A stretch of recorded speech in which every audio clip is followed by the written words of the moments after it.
wabarakatuh. Bismillah. Bismillahirrahmanirrahim. Assalamualaikum warahmatullahi wabarakatuh. Alhamdulillah wassalatu wassalamu ala nabiyina Mustafa Rasulillah wa ala alihi wa ashabihi wa man tabi'ahum bi ihsanin ila yaumil qiyamah, amma ba'd.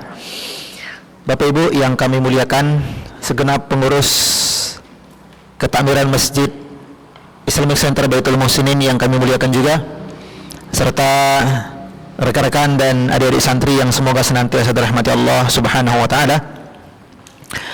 Insyaallah di pagi hari yang mulia ini dan semoga diberkahi Allah Azza wa Jalla, kita akan membahas sebuah tema ringan yang mudah-mudahan bermanfaat bagi kami pribadi dan bagi jamaah secara keseluruhannya. Tema ini diambil dari satu hadis Nabi. Tema ini diambil dari satu hadis Nabi, yakni kullu ummati yadkhuluna al-jannah illa man aba. Setiap umatku pasti masuk surga kecuali yang tidak mau. Dari situlah judul ini kita ambil, ya, masuk surga kecuali yang tidak mau. Namun sebelum itu kita berkisah dulu tentang salah satu peristiwa di hari kiamat. Salah satu peristiwa di hari kiamat, yaitu orang yang terakhir kali masuk surga. Kalau yang pertama kali masuk surga sudah jelas, Rasulullah sallallahu alaihi wasallam. Makanya Nabi Musa alaihi salam bertanya kepada Allah, "Ay Rabbi, ma aghna ahlul jannati manzilatan yaumal qiyamah." Ya Allah, orang yang terakhir kali masuk surga itu siapa dan dapat apa? Nah, ya. Sing nomor paling belakang. Ya. Sing nomor paling terakhir. Liyane wis mlebu surga, yang lain sudah masuk surga. Ada satu orang yang ketinggalan. Berarti dia yang terakhir kali, paling belakangan.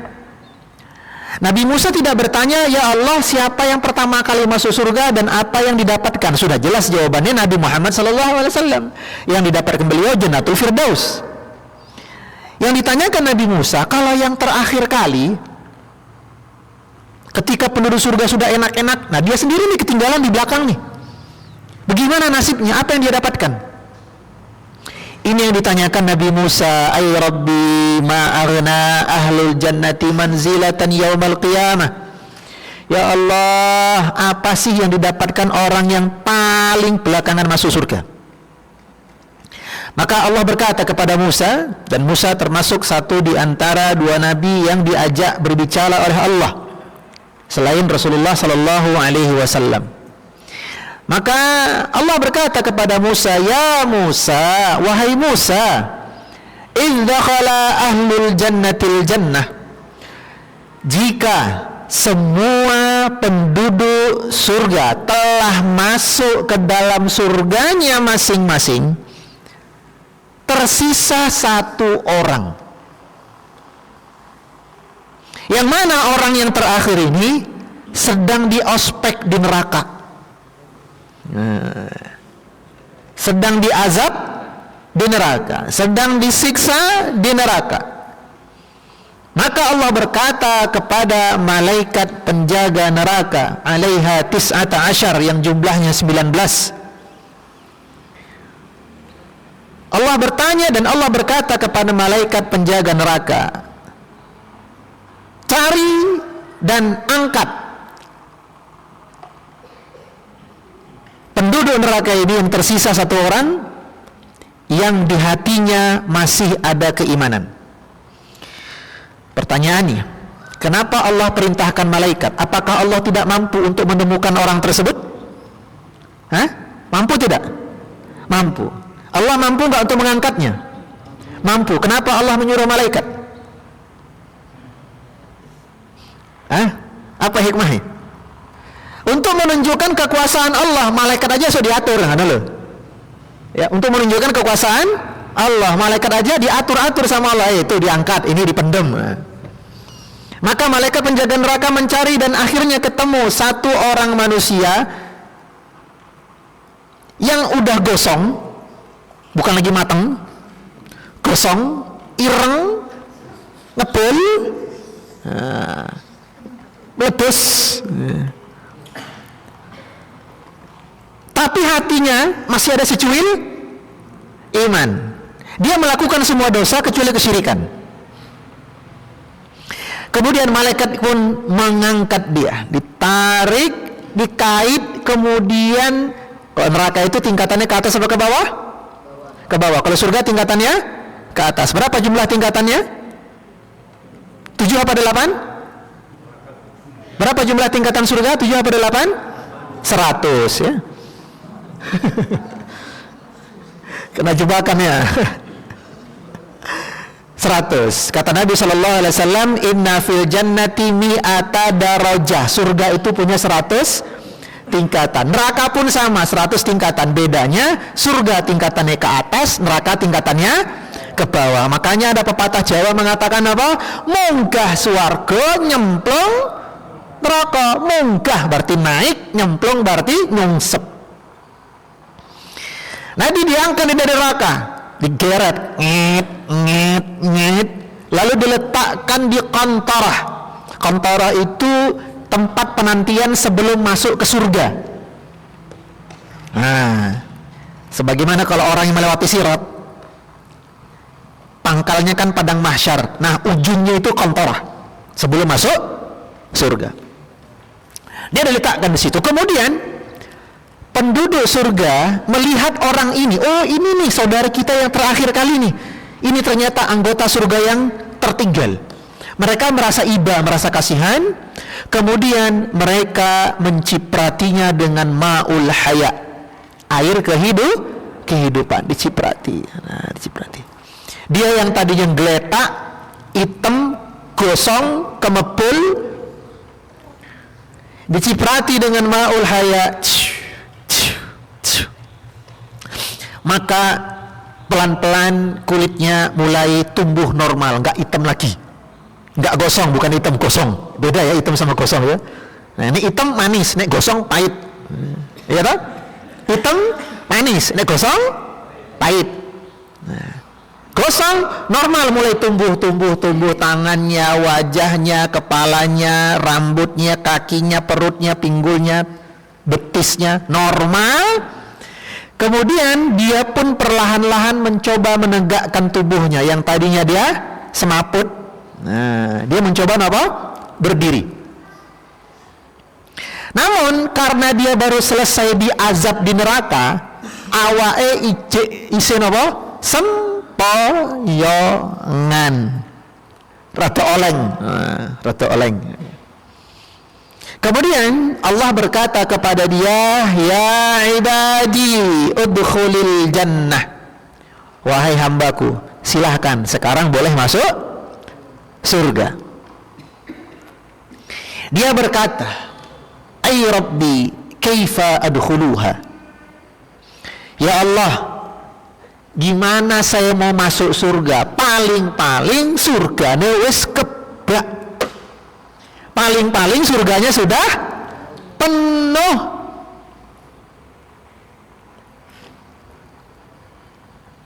Gimana saya masuk ya Allah? Paling sudah penuh itu surga.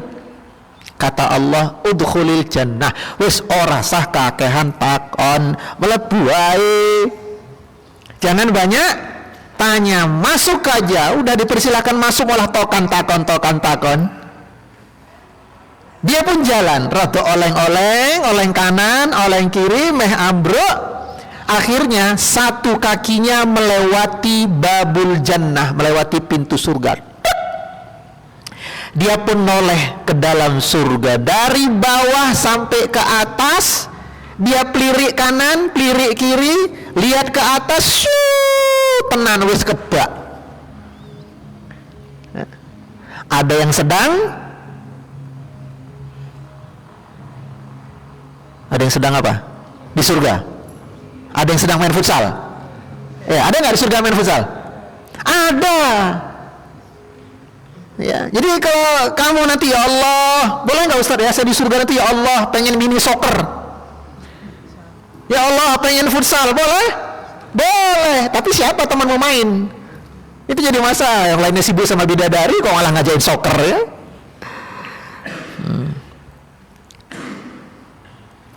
Dia lihat ini, wuis, ada yang sedang memetik buah, ada yang sedang berbaring, ada yang sedang nyantai-nyantai santuy, ada yang sedang nongki-nongki, ada yang sedang ngopa-ngopi, ada yang sedang turu-turu, ono sing glundung.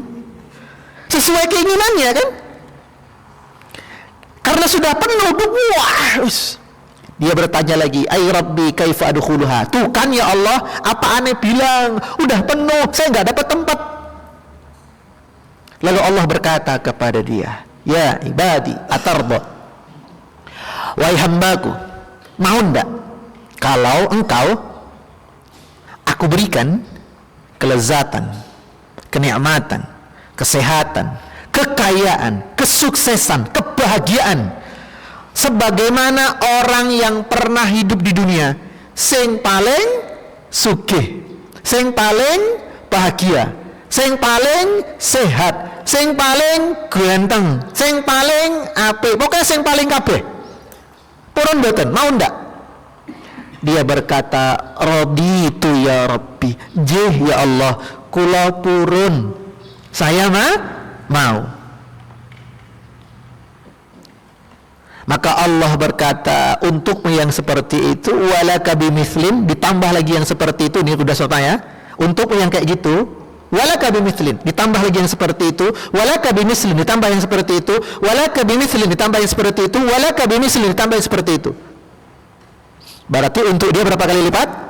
5 kali lipat kekayaan, kebahagiaan, kesuksesan, ketenangan, kesehatan, ketampanan. Orang yang pernah hidup di muka bumi ini, yang paling itu semua dikali 5 kali lipat. Atarto, gimana, mau ndak? Dia berkata, raditu ya Rabbi, ya Allah sampun cukup, udah. Ini aja dah di luar ekspektasi.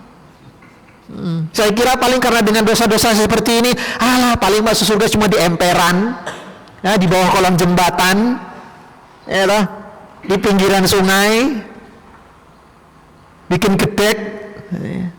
Ternyata yang didapatkan malah 5 kali lipat. Maka dia kata, udah cukup ya Allah, ini udah terlalu banyak. Maka Allah berkata dia, falaka bimithlin wa asyarati amsalihha. Untukmu yang 5 kali itu, aku kalikan 10 kali. 5 kali 10 berapa? 50 kali lipat. 50 kali lipat loh. Kekayaan orang yang paling kaya di dunia. Siapa yang paling sugih ning donya iki? Bill Gates? Belum. Korun, iya. Sampai detik ini Korun tercatat sebagai manusia paling kaya. Kenapa? Karena kunci gudangnya aja diangkut 40 ekor onta. Masih kuncinya, belum isi gudangnya, kuncinya loh. Lah ini baru kunci Supra batok geter wae kok ya wis songong.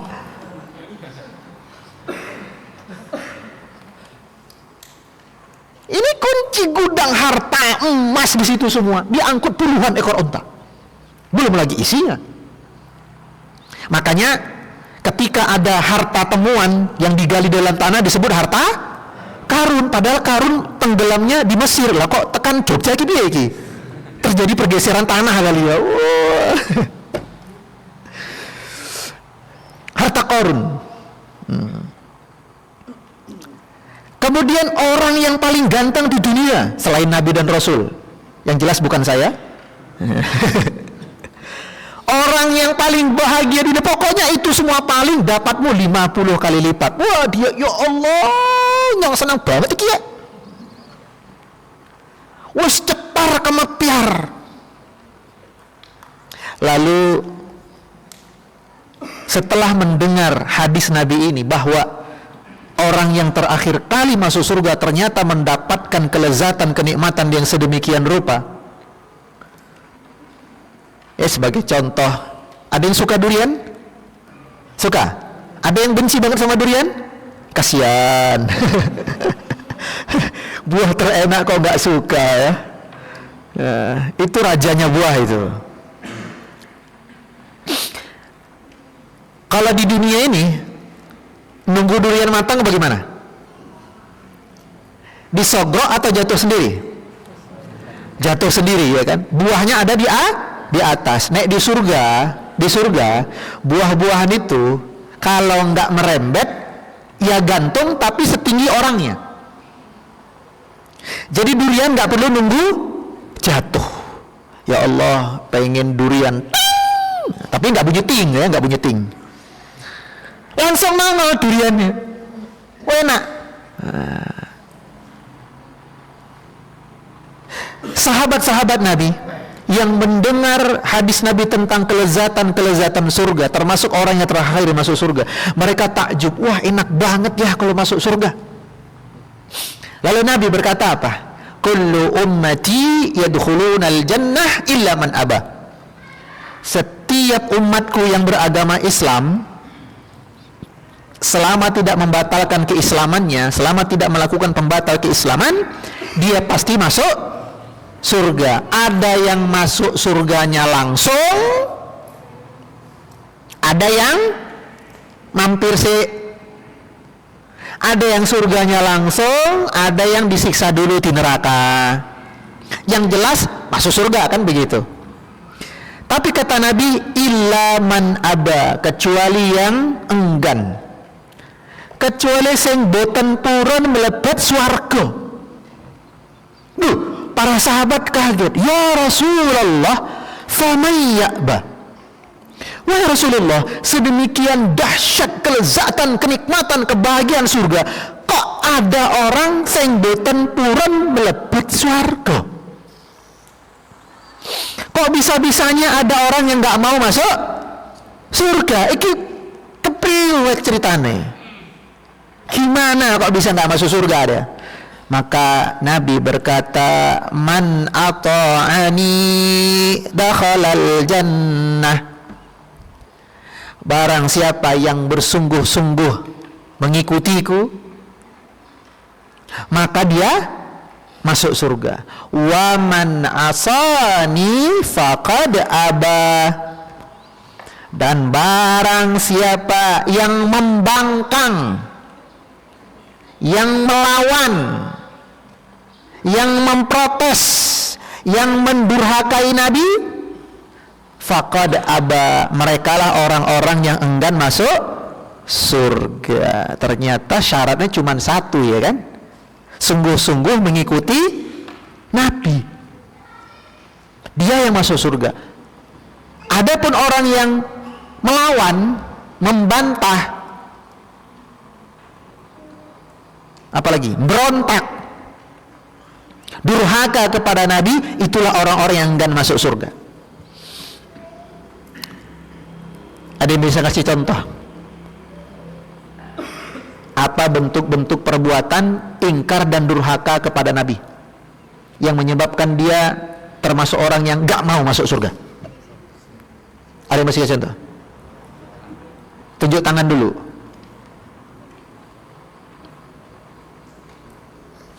Contohnya apa? Jangan yang umum lah, contoh langsung nyata gitu loh. Itu kan umum banget ya. Contoh langsung case-nya, kasusnya.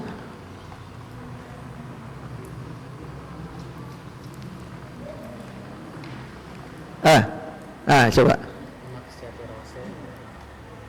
Bermaksiat terhadap Rasul. Contohnya apa? Itu kan masih judulnya ya. Langsung contoh perbuatannya nih loh. Meninggalkan ibadah salat, ibadah wajib secara umum. Apalagi? Menentang sunnah Rasul, menganggap sunnah Nabi itu sesuatu yang aneh. Amalan apa ini? Ini gak cocok dengan kebiasaan masyarakat.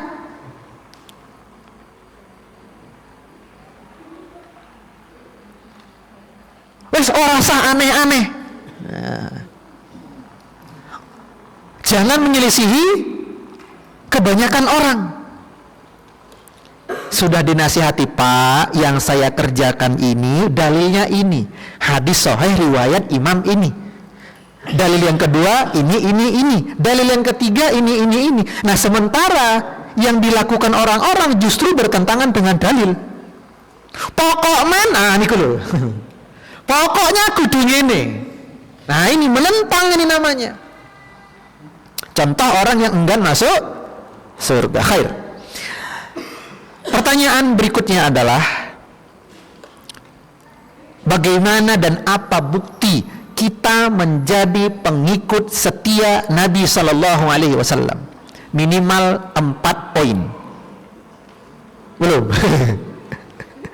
Minimal 4 poin. Ya, yang menunjukkan bukti kita benar-benar menjadi pengikut setia Nabi. Minimal berapa? 4 poin harus terpenuhi. Gak boleh kurang, gak boleh diskon harga teman, gak boleh. Konco kental ya, atau kan teman dekat diskon dong, nggak bisa. Ini nggak ada diskonan kalau ini. Ya nggak ada promo 88, 99, nggak ada. Apa yang pertama? Ta'atuhu fima amar. Mentaati apapun yang diperintahkan oleh Nabi. Apapun, baik yang sifatnya sunnah, apalagi yang wajib. Taati. Orang yang ngaku-ngaku cinta Nabi tapi nggak mau mentaati Nabi, maka cintanya suka imitasi. Taati, kerjakan apa yang disuruh Nabi, baik yang sifatnya sunnah, apalagi yang wajib. Perintah Nabi yang wajib ya jelas, yang pertama perintah tauhid, mengesahkan Allah dalam peribadatan. Ya. Kemudian perintah yang kedua, perintah ibadah wajib ya sholatnya, perintah berbakti kepada orang tua, perintah untuk belajar ilmu agama, dan seterusnya. Yang kedua, ijtanabu fima naha anhu, menjauhi apa-apa yang dilarang oleh Rasulullah sallallahu alaihi wasallam, baik yang sifatnya makruh apalagi yang haram. Maka belumlah dikatakan sebagai pengikut setia Nabi kalau masih terus-menerus melakukan apa-apa yang dilarang oleh Rasulullah sallallahu alaihi wasallam.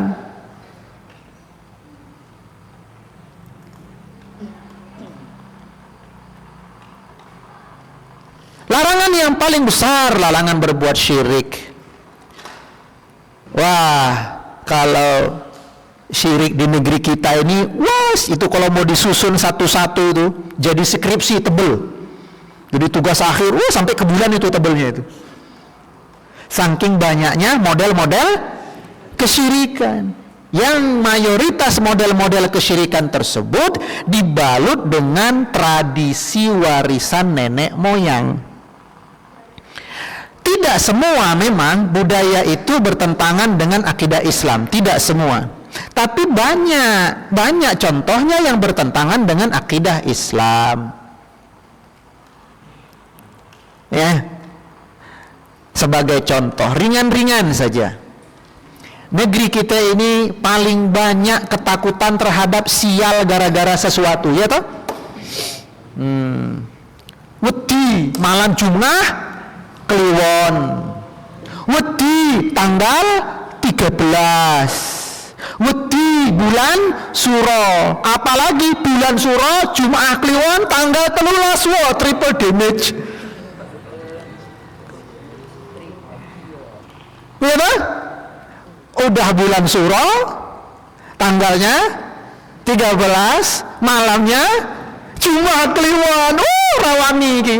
Dolan ning dine rawani wis nang omah mengkret. Bagaimana Islam memandang itu coba? Takut sama angka 13, betul? Wah, ini coba nih yang ada di remaja ini.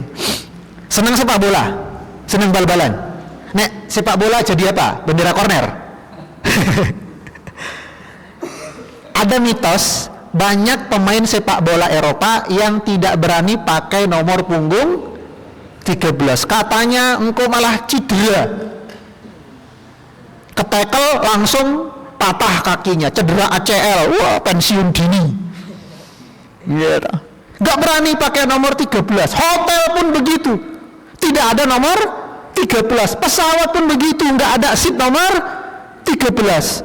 Angka 13 itu dianggap sebagai angka sial. Lucunya gaji ke-13 ditompo. Harusnya kalau memang angka 13 angka sial, gaji ke-13 itu gaji sial. Oh jombok tompo di kei kula mawon. Tak tampi saikhlas nipun. Saya pernah ngisi kajian di sebuah restoran. Jadi ada sebuah komunitas bikin kajian acaranya di restoran. Tapi dulu waktu saya belum menikah, masih muda, ya kurang lebih kayak sekarang lah. Saya kesana naik motor sampai lokasi. Ternyata, biasanya kan kalau kita masuk resto-resto besar gitu kan pertama kali ketemu sama apa namanya ya CS gitu ya, apa namanya ya resepsionis. Nah gitu ya. Saya tanya, Mbak, maaf, grup ini yang bikin acara ini di mana? Oh, blok sana Pak. Oke siap. Saya jalan, saya urutkan tuh nomor mejanya sesuai dengan yang dibilang mbaknya tadi. Ternyata meja booking 30 sampai 45 meja mereka booking. Ya saya ngitung kan nomor mejanya 1, 2, 3, 4 sampai 11, 12, 14. Loh, kok nggak ada meja 13? Tak telok kanan orang no, telok kiwa orang no. Penasaran saya balik lagi ke resepsionisnya. Mbak, tadi saya jalan ini. Ah, terus kenapa Pak? Kenapa Mas? Kok meja 13 nggak ada ya? Dia langsung gini. Shh. Hah? Apa karena suara saya kekencengan? Maaf, saya kan orang Medan. Orang Medan kan gede ya.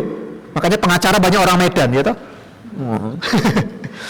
Salah benar belakangan, yang penting bengok sih. Orang Medan kayaknya. Saya kira suara saya kekencengan, saya pelankan suara saya. Mbak, meja nomor 13 mana? Shh, katanya. Isi kekencengan toh suara saya. Tak pelankan lagi, tak mute. Gimana toh? Pak, meja nomor 13 mana? Shh, katanya. Udah suara semut asyik-asyik gini dianggap masih kekencengan suara saya. Mas, katanya, gak boleh meja 13. Loh, kenapa Mbak? Itu meja sial. Masya Allah. Tapi pesawat Saudi Arabia itu ada tuh kursi 13 tuh. Saya pernah dapat naik Saudi umroh, itu seatnya 13A. Aman-aman saja, isi huruf gitu. Sebenarnya dari mana sumber ketakutan terhadap angka 13 ini? Ternyata di ensiklopedia sejarah, ketakutan terhadap angka 13 ini disebut dengan kelainan triskaidekaphobia. Ketakutan terhadap angka 13. Ternyata usut punya usut, ketakutan terhadap 13 ini itu hasil cucoklogi, hasil hitung-hitungan para penyihir Fir'aun. Ketika Fir'aun berkata kepada para penyihirnya, para penyihir dan peramal sekalian, tanggal berapa yang saya tidak boleh keluar istana nanti cilaka? Wah, para penyihirnya langsung hitung-hitung, aljabar linear, persamaan 3 variabel, kumon, buka les malah. Ketemu angka 13. Ngapunten paduka raja. Pokok men tanggal 13 aja nganti metu-metu sekolah istana. Loh napa? Lah tadi kan katanya takut sial. Angka 13 itu angka sial. Ini mitos, khurafat. Contohnya apa lagi?